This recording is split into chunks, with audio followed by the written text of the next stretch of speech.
Assalamualaikum warahmatullahi wabarakatuh. Kami dari kelompok 3 ingin menjelaskan soal chapter 13. Di sini ada exercise 13 strip 1. Yang pertama itu yang A jawabannya current liability, yang B current liability, yang C current liability or long-term liability depending on term or of warranty.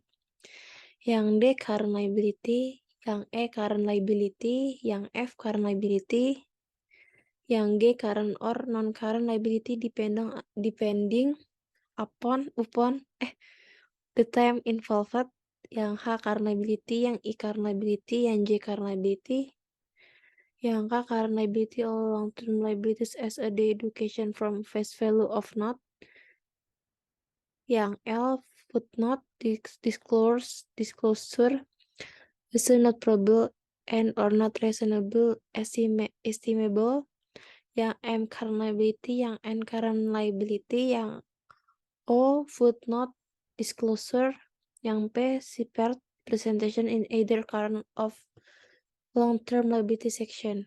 Selanjutnya akan dilanjutkan oleh teman saya.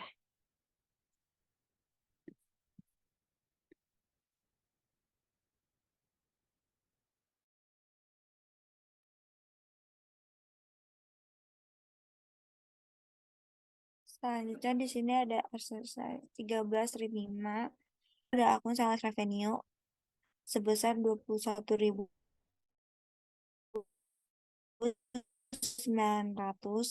dan sales tax payable itu dapat dari sales plus sales tax 233.200 ditambah dengan 153.700, maka hasilnya 386.900.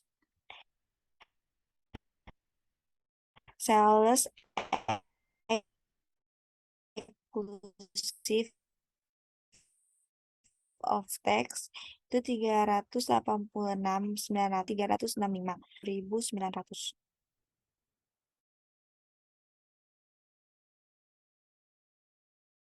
Next.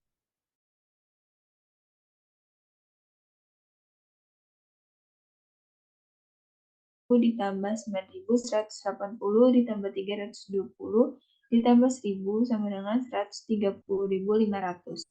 Terus yang kedua itu ada wage sebesar 32.000, terus social security taxes atau VICA 1.208, terus federal unemployment taxes 32 berasal dari 0,8% dikali 4.000, terus state unemployment taxes itu 2,5% dikali 4.000, itu jadinya 100. Terus total cost-nya itu 33.340. Terus di sini ada administratifnya, wage-nya 36.000, social security taxes 2.754, federal unemployment taxes-nya 0, state unemployment taxes-nya 0. Jadi total cost-nya itu 38.754. Ke bawahan deh.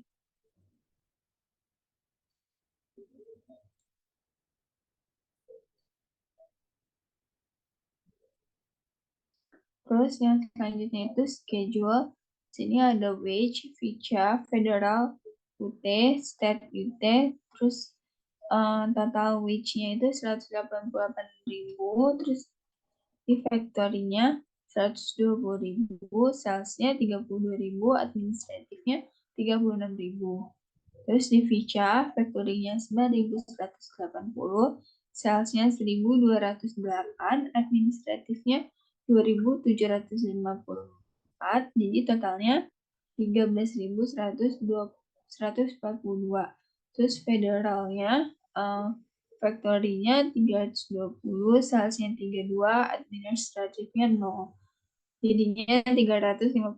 Terus di state-nya itu factory-nya 1.000, salesnya 100, administratifnya 0. Jadinya totalnya 1.100.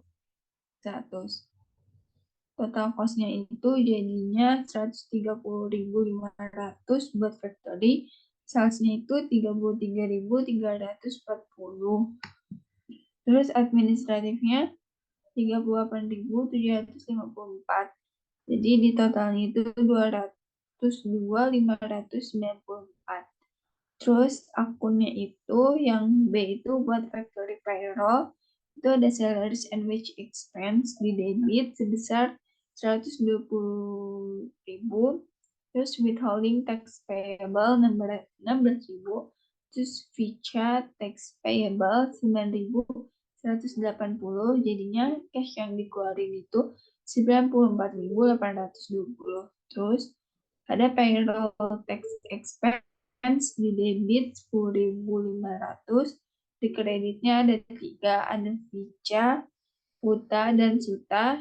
VICA-nya sebesar 9.180, FUTA-nya 320, SUTA-nya 1.000. Terus sales payroll itu akunnya di debit sales and wage expense 32.000, di kreditnya ada 3 juga. Yang pertama withholding tax payable sebesar 7.000, VICA tax payable 1.208, terus cashnya 23.792.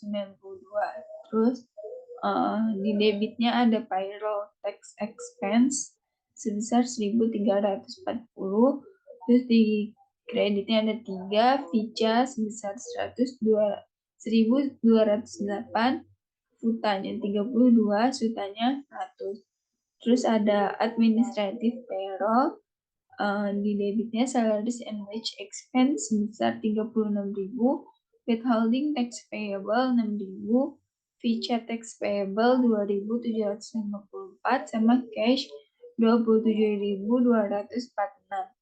Terus di debitnya payroll tax expense sebesar 2.794, sama VICA tax payable di kredit 2.754. Next. Selanjutnya di sini ada dari exercise 13 strip 15. Yang pertama itu nama akunnya, jurnalnya liability for stamp redemption tanggal 31 Desember tahun 2016 sebesar 13 juta dolar. Lalu ada cost of redemption redeem in tahun 2017 sebesar 6 juta. Jadi dikurang totalnya jadi 7 juta. Cost of redemption to be redeemed in 2018 itu sebesar 4.160.000. Liability for stamp redemption tanggal 31 bulan 12 2017. Total yang dari tahun 2017 yang awal dari cost-nya ditambah sama cost yang di tahun 2018, totalnya 11.160.000 dolar. Yang kedua ada total kupon isu. Kupon yang sudah diterbitkan sebesar 800.000 dolar. Redemption rate sebesar 60%. Jadi to be redeem-nya itu 480.000. Jadi handling charge-nya itu 480.000 dolar dikali 10%, itu 48.000. Lalu total cost-nya dari to be redeem ditambah sama handling charge-nya itu jadi 528.000. Total cost-nya 528.000 dolar. Terus total payment to retailers-nya itu sebesar 330.000. Liability for unredeemed coupon itu total cost dikurang total payment. Hasilnya 198.000. Yang ketiga ada box sebesar 700.000. Redemption rate sebesar 70%. Terus total redeemable-nya itu 700.000 dikurang 70%. Hasilnya 490.000. Kupon to be redeem-nya itu 490.000 dikurang 250.000, hasilnya 240.000. Cost-nya itu 6,50 dikurang 4 dolar, hasilnya 2,50. Jadi liability for redeem coupons-nya itu totalnya jadi $600.000. Next.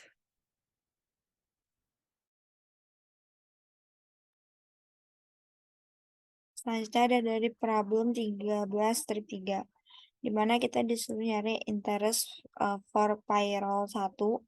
Di sini ada akun dari salaries and wages expense yaitu sebesar 1.040.000 dan withholding tax payable kita ngitung dulu dari 10% dikali 1.040.000 maka dapat 104.000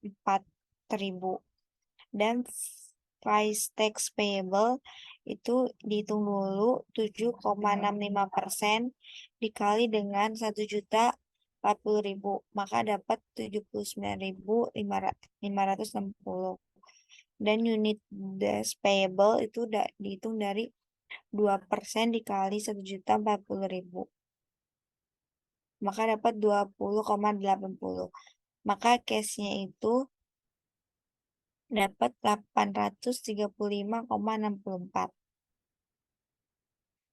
Untuk yang 1.400 itu dapat dari 200 ditambah 150 ditambah dengan 110 ditambah dengan 250 ditambah 330. Maka dapat 1.440 perak. Dan payroll tax expense itu sebesar 94,79. Maka Vicha tax payable itu dapat 79,56. Futa tax payable itu dapat dari 0,8% dikali 200 ditambah 150 ditambah 110. Maka futa tax payable dapat 3,68. Suta tax payable selanjutnya itu dapat 2,5% dikali 460. Maka dapat sebesar 11,50. Di sini selanjutnya ada ya interest for payroll 2 dan 3. Di mana salaries and wages payable atau vacation itu 590 dan salaries and wages expense itu 200 ditambah 250 maka dapat 450. Selanjutnya ada akun withholding tax payable 10% dikali 1,040 maka dapat 104. Vicha tax payable kita sama dari yang atas itu 1179,56 dan union dues payable 2% dikali 1,040 maka dapat 20,80.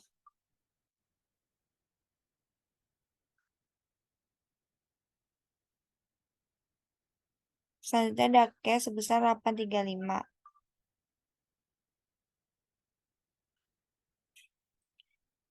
Di sini ada interest for payroll yang keempat, di mana akun salaries and wages expense sebesar 1,040 dan akun withholding tax payable 1,4, Vicha tax payable 79,56, union dues payable itu sebesar 20,80 dan cashnya 835. Di sini akun payroll tax expense 94,474, Vicha tax payable 79,56, Futa tax payable 3,68 dan Suta tax payable itu sebenarnya 11,50. Selanjutnya kita disuruh nyari monthly payment of payroll liability. Di sini ada akun dari withholding tax payable 104 dikali 4 maka dapat 416. Vicha tax payable itu kita ngitung dengan cara 79,56 dikali dengan 8 maka dapat 636,48. Union dues payable dihitung dari 20,80 dikali 4 maka dapat 63,20. Futa tax payable 3,68 dikali 4 maka dapat 14,72. Suta tax payable 11 dikali 50 dikali 4, maka dapat 46. Maka cash-nya itu kita dapetin sebesar 1.196,40.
Yang A itu debitnya ada inventory of premium sebesar 562.500, terus di kreditnya itu cash 562.500 juga, terus di debitnya lagi ada cash sebesar 868.620, terus kreditnya itu sales revenue 868.620.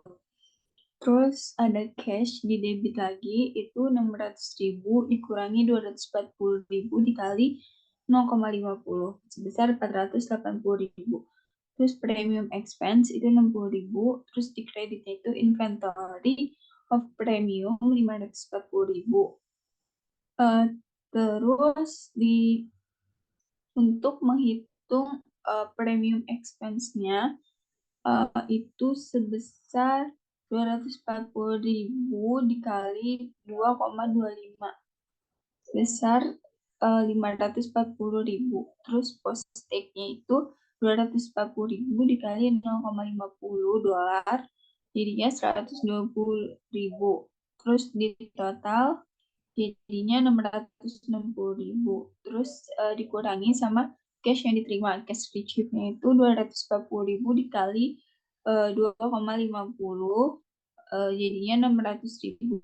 Terus premium expense to MP3 download issue itu 60.000. Terus ke bawah deh.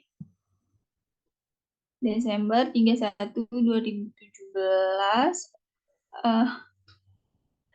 di debitnya ada premium expense, itu berasal dari 290.000 dibagi 5, terus dikali sama 2,25 ditambah dibagi 0,50 dikurang 2,50, jadinya 14.500. Itu di debitnya premium expense, di kreditnya premium liability. Terus during 2018 itu di debitnya inventory of premium itu 742.500, terus cashnya juga sama. Terus jurnal selanjutnya itu cash di debit 823.080 sama sales revenue 823.080. Terus di yang selanjutnya ada di debitnya cash besar 600.000, debitnya juga premium liability 14.500, sama debit juga itu premium expense 60.500, terus di kreditnya itu inventory of premium sebesar 675.500. Terus computation of premium expense 300.000 dari dikali sama 2,25, jadinya 675.000. Post take-nya 300.000 dikali 0,50 sama dengan 150.000. Ini total jadinya 825.000. Ke bawahan lagi deh. Terus dikurangi sama less cash received 1.500.000 dibagi 5 dikali sama 2,50. Jadinya 750. Terus premium expense for code issue itu 75.000, less outstanding claims at 12/31/17, charge to 2017 but redeemed in 2018, 14.500. Terus jadinya premium expense chargeable to 2018 itu 60.500. Terus jurnal di Desember 31, 2018 itu di debitnya ada premium expense dan premium liability itu dari 350.000 dibagi 5 dikali sama 2,25 ditambah 0,50 dikurang 2,50 jadinya 17.500. Terus next bentar sininya.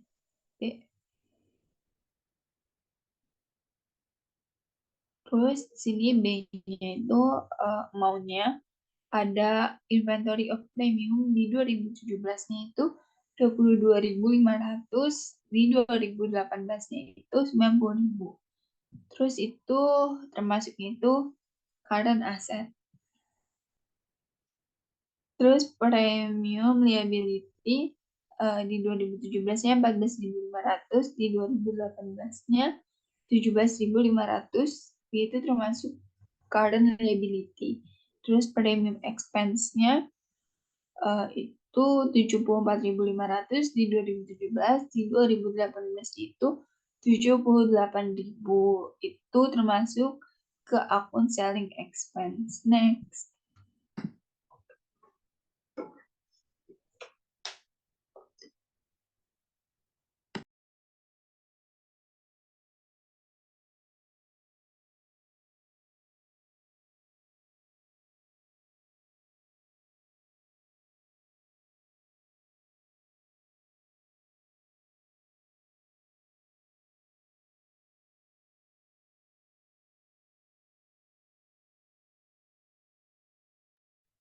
Selanjutnya ada dari problem 13 strip 11.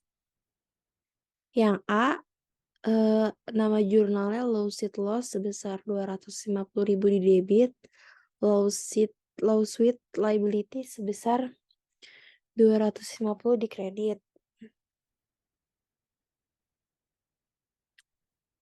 Yang kedua nama jurnalnya Loss from Expropriation sebesar 1.925.000 di debit, allowance for expropriation-nya itu 5.725.000 dikurang 40% dikali 9.500.000. Jadi hasilnya sama di kredit sebesar 1.925.000. Yang ketiga, no entry recorded karena tidak ada transaksi. Yang B, yang pertama itu a loss and a liability have been recorded in the first case because information is available prior to the issuance of the financial statement. The indicated probable that a liability had been accrued at the date of the financial statement, and the amount is reasonably estimated that is the occurrence of the uninsured during the year plus the outstanding injury suit and the attorney estimated probable loss require recognition of a loss contingency. Yang kedua, an entry to record a loss and establish an allowance due to threat of expropriation is necessary because the expropriation is imminent as evidenced by the foreign government communicated intent to expropriate and the prior settlement for property already expropriated. There is enough evidence exist to reasonably estimate the amount of the probable loss resulting from impairment of asset as the balance sheet debt. The amount of the loss is measured by the amount that the carrying value book or book value of the asset exceed the expected compensation at the time the expression occurs, the related assets are written off against of a loans account. In this problem, we attribute a value account because certain specific assets were impaired. A valuation account was greater than a liability account because the net reliability of net asset expected has decreased.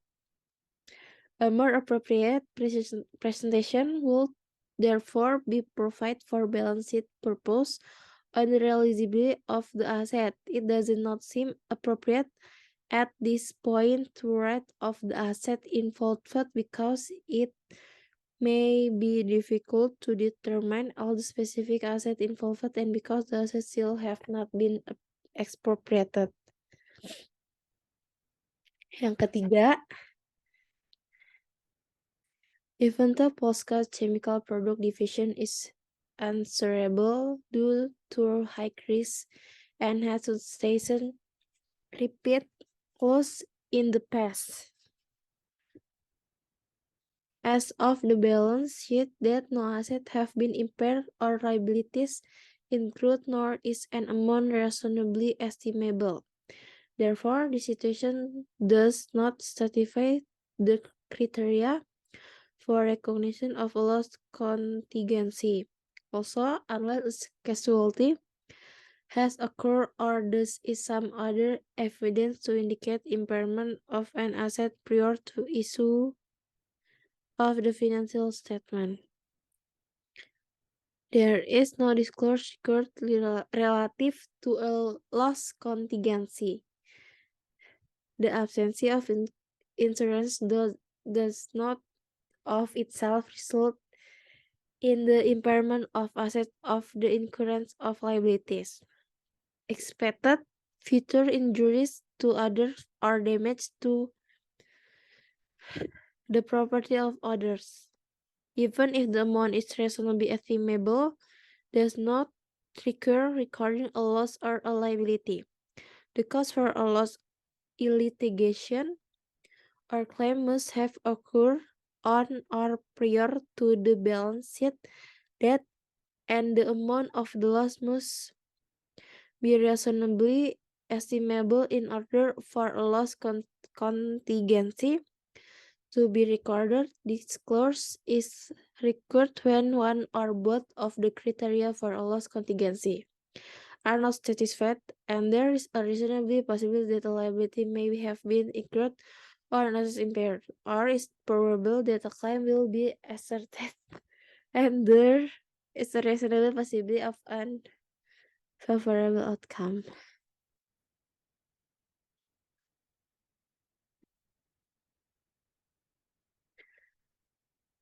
Selanjutnya kita akan pindah ke PowerPoint chapter 11.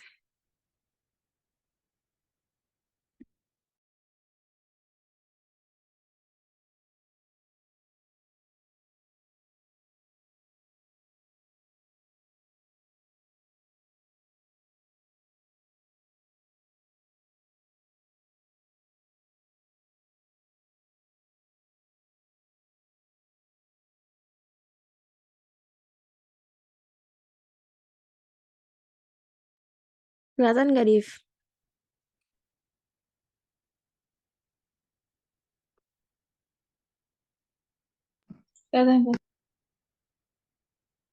Jadi kita akan membahas chapter 11 tentang liabilitas jangka panjang. Saya Andrea Putri. Saya Manda Diva. Saya Jasmine Alika.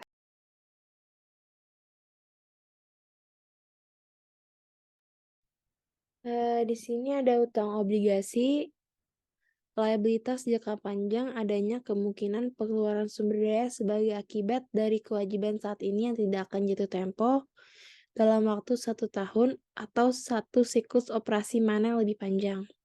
Contohnya, yang pertama itu ada utang obligasi.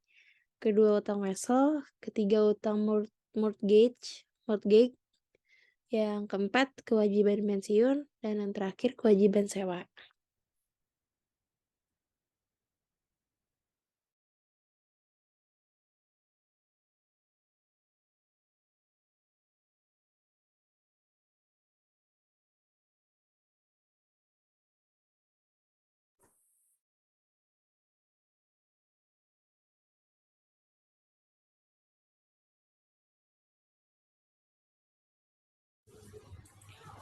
Di sini ada utang obligasi yang dimana dia terdiri dari kontrak obligasi disebut dengan bond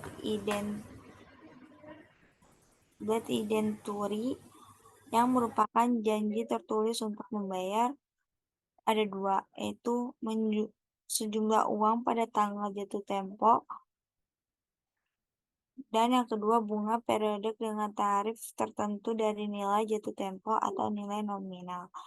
Adanya sertifikat obligasi, pembayaran bunga biasanya dilakukan semi-mutually, dan tujuannya untuk meminjam uang jika kebutuhan dana terlalu besar kalau meminjam dari satu pihak saja.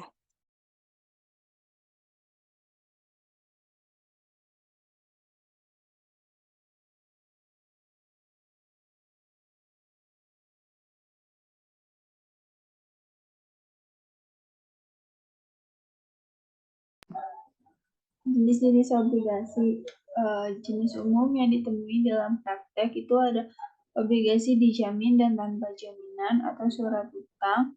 Kedua, obligasi berjangka, serial, dan dapat dipanggil. Terus ketiga, obligasi konversi, obligasi berbasis komoditas, obligasi diskon dalam obligasi tanpa bunga. Terus yang keempat, obligasi terdaftar dan obligasi pembawa atau kupon. Terus yang terakhir, yang kelima, obligasi pendapatan dan penghasilan. Next.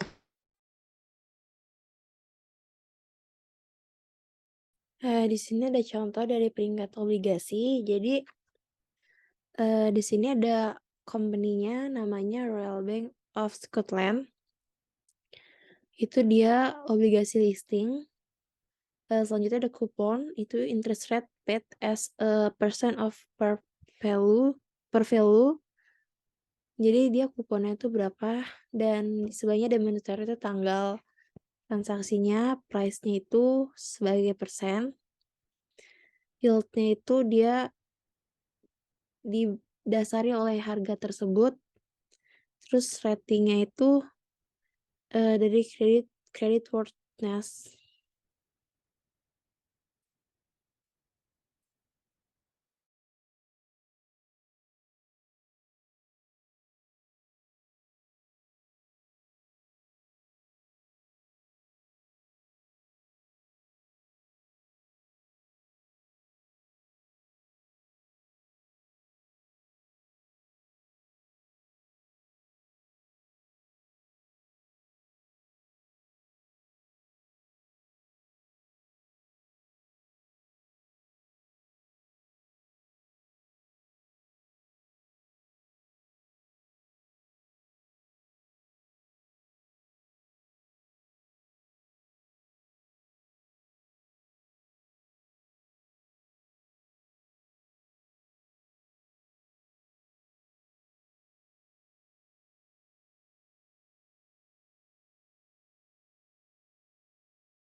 Selanjutnya ada penilaian obligasi, diskon, dan premi. Yang pertama itu nilai jumlah obligasi ditentukan sebesar PV of future cash flow yang terdiri atas bunga dan nilai nominal obligasi. Yang kedua, tingkat bunga yang dipakai untuk menghitung PV adalah tingkat bunga pasar atau efektif.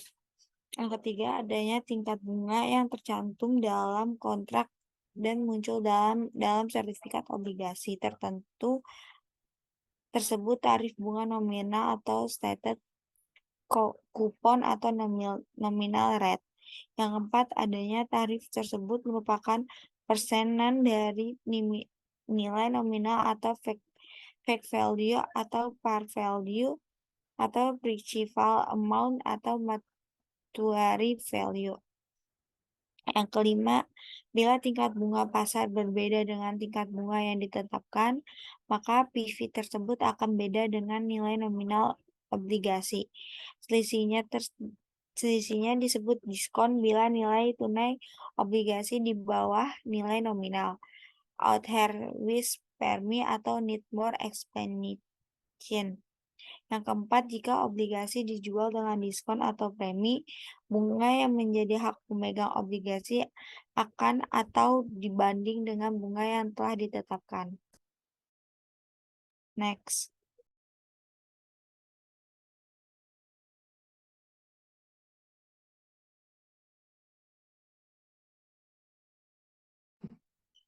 Bagaimana menghitung bunga yang benar-benar dibayarkan kepada pemegang obligasi setiap periode? Jadi caranya itu tarif nominal dikali sama nilai nominal obligasi. Next.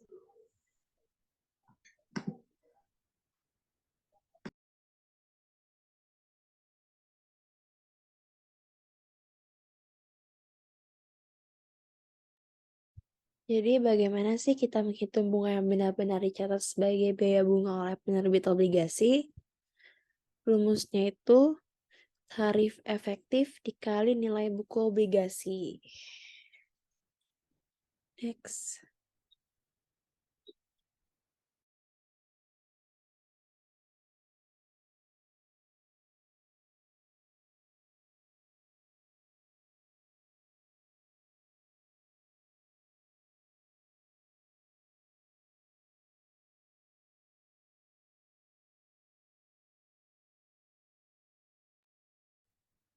Menghitung nilai jual obligasi terdiri yang pertama ada yang tergantung pada nilai bunga pasar.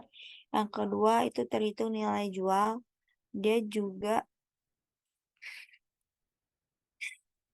terdiri dari hitung PV, nilai jatuh tempo, terus hitung PV bunga at wet rate. Dia guna tingkat bunga pasar. Yang ketiga itu membayar bunga tengah tahun.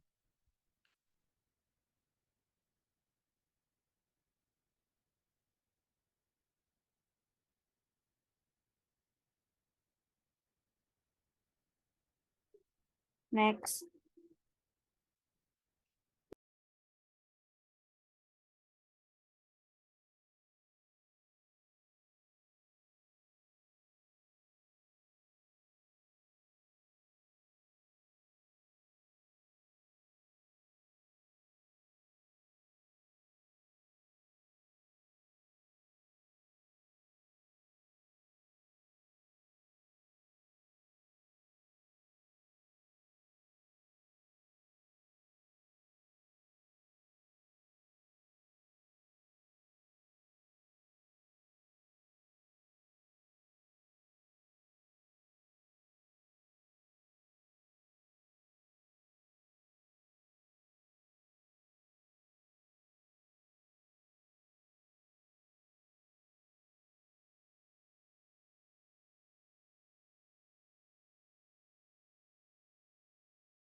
Sini ada jenis-jenis bunga pasar. Kalau 8 bunga pasarnya 6%, itu obligasi yang dijualnya itu namanya premi. Terus kalau 8% itu obligasi yang dijualnya itu nilai nominal. Terus kalau 10% obligasi yang dijualnya itu diskon. Next.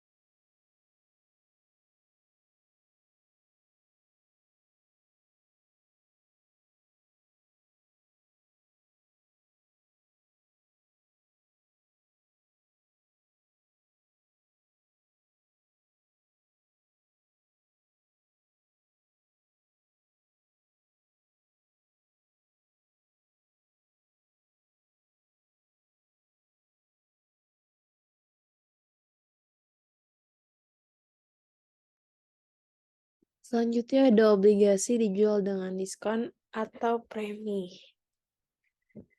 Bila obligasi dijual di bawah nominal itu artinya investor menghendaki bunga yang lebih tinggi dari bunga yang dinyatakan. Yang kedua biasanya terjadi karena investor dapat memperoleh bunga yang lebih tinggi dari investasi yang lain dengan risiko yang sama. Yang terakhir, tidak dapat mengganti tingkat bunga yang dinyatakan, sehingga investor menolak membayar sebesar nominal obligasi. Investor menerima bunga sebesar dinyatakan dalam kupon tetapi mendapatkan real mereka sebesar bunga efektif. Next.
Selanjutnya ada metode bunga efektif, di mana obligasi dijual diskon. Yang pertama adalah jumlah yang dibayar saat jatuh tempo lebih besar dari jumlah saat penjualan. Obligasi dengan premi. Yang kedua adalah perusahaan membayar lebih rendah pada saat jatuh tempo dari saat penjualan. Penyesuaian adalah pencatatan biaya bunga obligasi selama umur obligasi melalui proses yang disebut amortisasi. Amortisasi dilakukan dengan metode bunga efektif disebut PV amortisasi.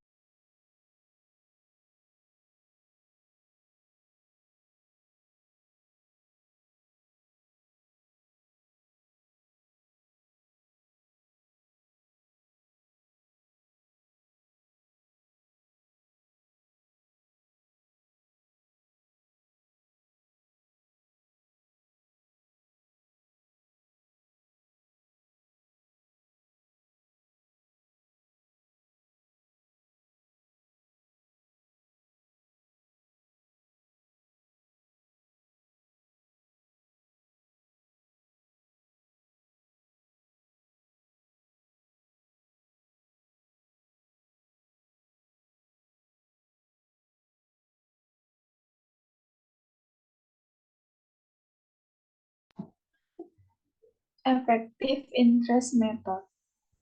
Di sini ada bond interest expense itu carrying value of bond at beginning period, terus dikali sama effective interest rate dikurang bond interest paid. Itu di bond interest paid itu ada face amount of bonds dikali state interest rate, jadinya sama dengan amortization.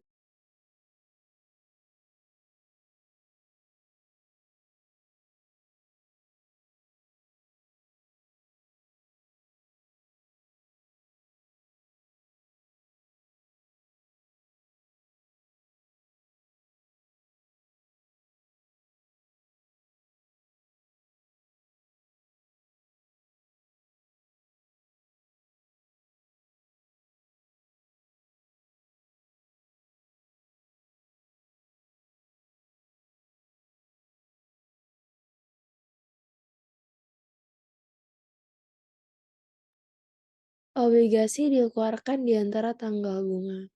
Pembeli akan membayar bunga berjalan dari tanggal bunga terakhir sampai tanggal transaksi.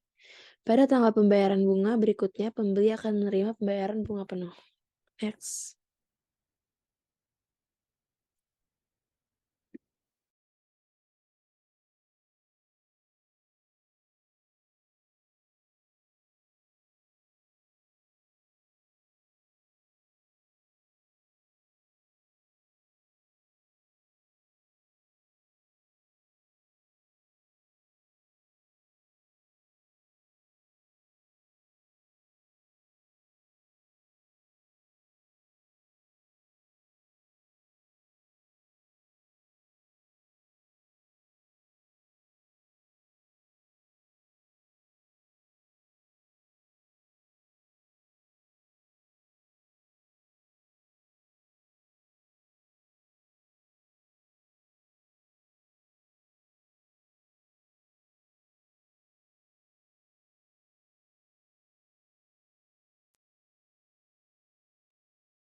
Selanjutnya ada pelunasan obligasi, di mana pelunasan sebelum tanggal jatuh tempo, harga beli lebih dari nilai buku sama dengan rugi.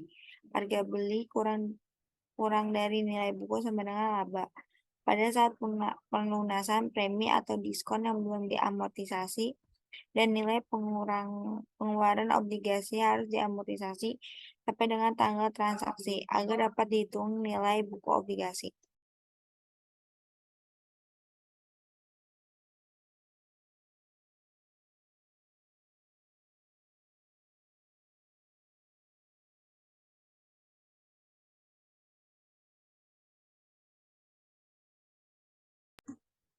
Sini ada contohnya, obligasi berjangka 3 tahun dengan tingkat bunganya 8%. Nominalnya itu 100.000 yang dikeluarkan tanggal 1 Januari 2007.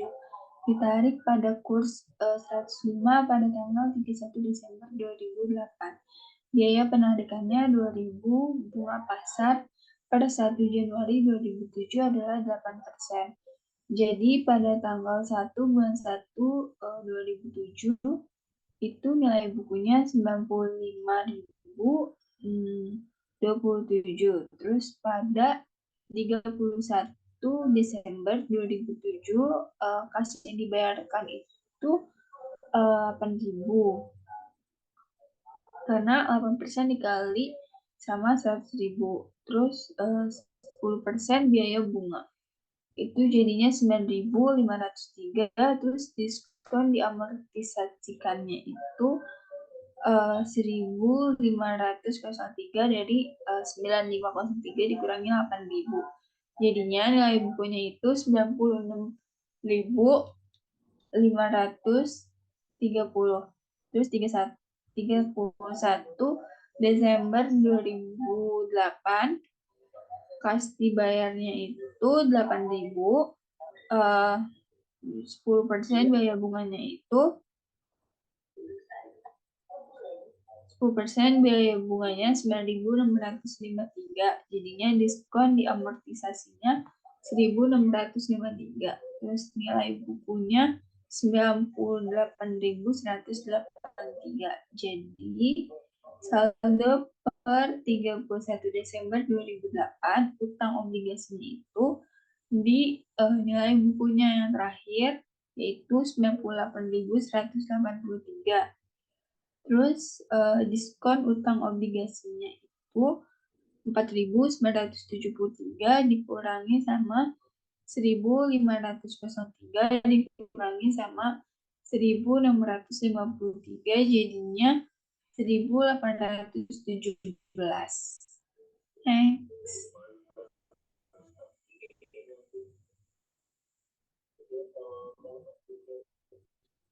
Nah, di sini ada contoh pelunasan obligasi sebelum tanggal jatuh tempo.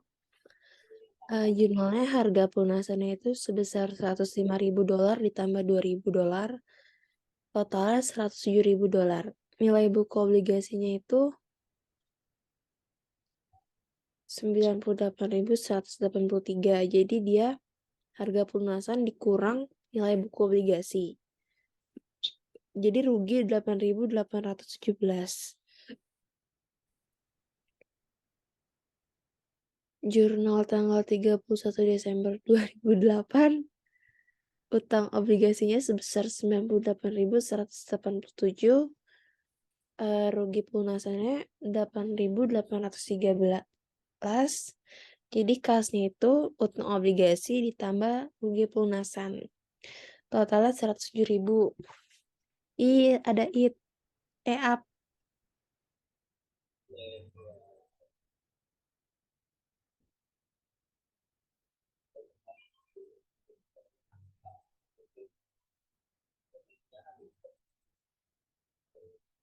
Sini ada utang Wells jangka panjang. Akuntansi Wells jangka panjang sama dengan utang obligasi. Utang Wells dinilai sebesar present value bunga yang dibayar dan pokok pinjaman yang akan dibayar. Perusahaan mengamortisasi diskon dan premi sepanjang umur utang.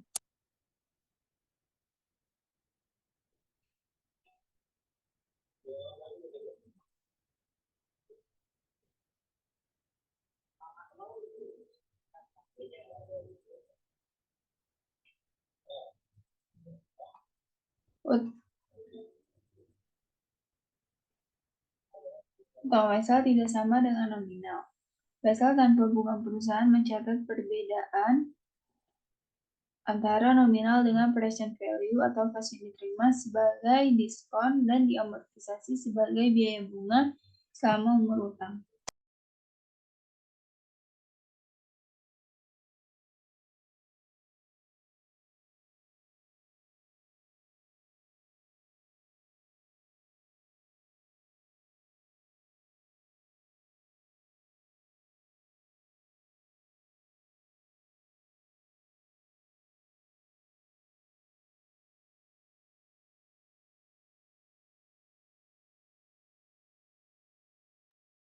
Di sini ada contoh wesel tanpa bunga.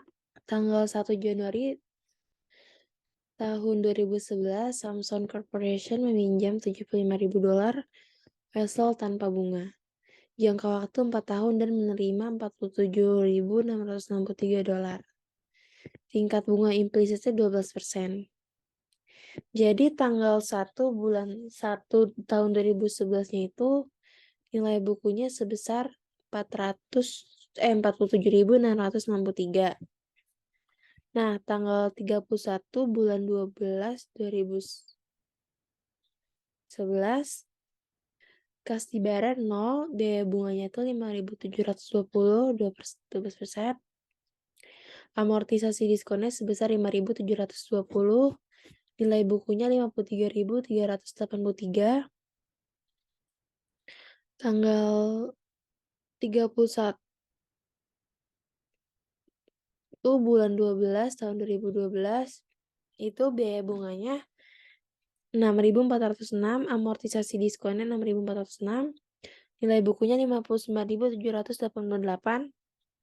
Tanggal 31 Desember tahun 2013 itu biaya bunganya 7.175, amortisasi diskonnya 7.175,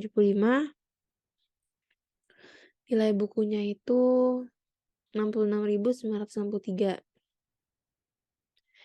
Nah, tanggal 31 Desember tahun 2014 itu biaya bunganya itu sebesar 8.037,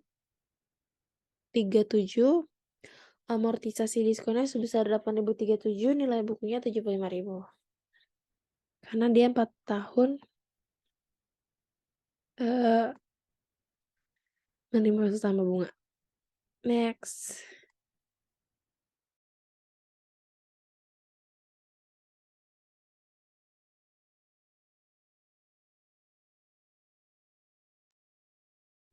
Selanjutnya ada contoh dari wesel dengan bunga. Ada tanggal 1 Januari 2011, NC Cormic Corporation issue meminjam $40.000 dengan bunga 5% jangka waktu 4 tahun dan menerima sebuah komputer seharga $31.495. Pembayaran bunga pada tanggal 31 Desember dengan bunga pasar 12%. Maka tanggal 12 tanggal 31 bulan tahun 2011, 5% kas dibayar itu sebesar 2.000. Maka biaya bunga 12%, $3.779. Maka diamortisasi diskon itu 1.779. Maka nilai bukunya itu kita dapat 33.274. Pada tanggal 31 bulan 12 tahun 2012, 5% kas yang dibayar 2.000, 12% biaya bunganya itu 3.993, amortisasi diskon itu 1.993, nilai bukunya itu 35.267. Pada tanggal 31 bulan 12 2013, 5% kas dibayar itu sebesar 2.000, 12% biaya bunganya itu 4.232. Maka amortisasi diskonnya itu 2.232 dan nilai bukunya itu 37.499. Tanggal 31 bulan 12 2014, 5% kas dibayar itu 2.000, 12% biaya bunga itu 4.501, amortisasi diskon itu 2.501, nilai bukunya itu 40.000.